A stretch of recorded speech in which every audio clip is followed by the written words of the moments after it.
이분이 또 화났습니다. 협상은 없다. 이렇게 나오면 우크라이나 침공한다? 예로부터 이런 말이 있죠. 유라시아 대륙 중앙을 장악하는 자가 세계를 지배한다고. 이렇게 우크라이나의 지정학적 위치는 세계 열강의 제국적 야망을 빨아들이는 최적의 위치인데요. 러시아의 입장에서는 제국적 부활을 위해, 미국의 입장에서 보면 러시아의 급소를 찌르기 위해 이 우크라이나를 포기할 수 없는 모양입니다. 이렇게 우크라이나는 미러 패권 투쟁의 최대 승부처가 되고, 우크라이나가 북대서양 조약기구 이 나토 가입을 추진하며 나토 세력이 더 커질 것으로 보이자 러시아가 접경 지역에 무려 10만 명이 넘는 병력을 배치하며 침공 가능성이 거론되고 있습니다. 어마무시한데요. 침공의 우려가 커지자 우크라이나 국민들도 움직임이 생기기 시작합니다. 시민들이 많이 답답했나 봅니다.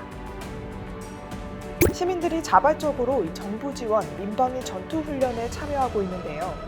이른바 국토방위대는 일부 훈련 프로그램은 정부가 운영하고 비용도 되고 있지만 상당수는 민간단체가 운영하고 참여대원들이 모든 비용을 직접 부담하는데요. 비용을 직접 내면서까지? 하지만 러시아에게 상대가 될까요? 이것이 바로 계란으로 바위치기? 저와 같은 마음이셨죠? 이들은 러시아의 막강한 군사력을 직접 제압하는 것이 목표는 아니라고 합니다. 그것은 사실상 불가하다는 것도 인지하고 있고요. 다만 러시아의 침공 방해 요소는 될 수 있다고 믿는답니다. 이들의 훈련에는 전술, 전략 등 이론 수업은 물론이고 응급처치 실습 등 실전 훈련도 포함되어 있는데요. 그 속에서 황당한 일화가 있었습니다. 평소 식당 종업원으로 일하다 훈련에 참여한 한 여성 민방위대원의 훈련 장면은 코미디가 따로 없었습니다. 의무병 역할인 이 여성은 준비가 돼 있는 사람은 당황하지 않는다 라고 말하면서 훈련 중 부상한 것으로 가정한 대원에게 달려가는데요.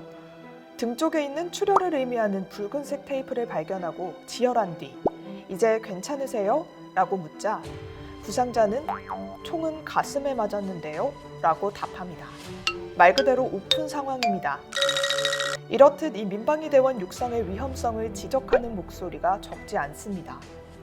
열성적인 시민들과 비교할 때 우크라이나 정부가 전문성이 없다고도 말합니다. 이 사건을 보도한 뉴욕타임스도 별도의 기사에서 우크라이나는 텔레비전, 코미디, 영화 속에서 정부 강요를 뽑아낸 최초의 사례가 될 것 같다고 지적과 풍자를 했습니다.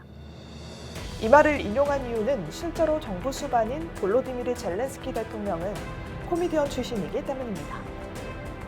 지난 2019년 드라마에서 대통령을 연기한 것이 정치 경력의 전부인 코미디언이 우크라이나 대통령이 되었는데요.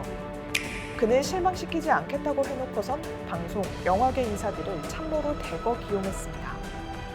현재도 대통령의 코미디 스튜디오 출신 인사 36명이나 정부에서 일하고 있습니다. 이 우크라이나 참모들에 대해서도 갑자기 궁금해졌는데요.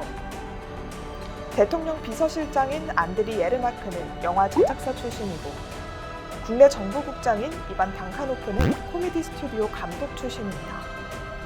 또 수석 보좌관은 로맨틱 코미디 전문 극작가이자 프로듀서 출신입니다. 정말 코미디 전문하던데요. 영국 왕립국제문제연구소의 우크라이나 연구 프로젝트 국장인 오리시아 루티세비치는 뉴욕타임스에 이들이 진지하지도 않고 경험이 없을 위험이 있다며 영상 제작자들만 가득 들어차 있어서는 안 된다. 지금은 전시 상황이다라고 말했다고 합니다. 러시아군의 움직임을 관찰하고 방어 전략을 짜야 할 군 지휘부에 정보통도 군사통도 전혀 없는 상황. 많은 주변국들의 우려 속에서 국민들의 믿음을 바탕으로 당선된 대통령인 만큼 좀 더 진지하게 상황을 파악하고 구체적인 대책을 마련하는 것이 시급해 보입니다.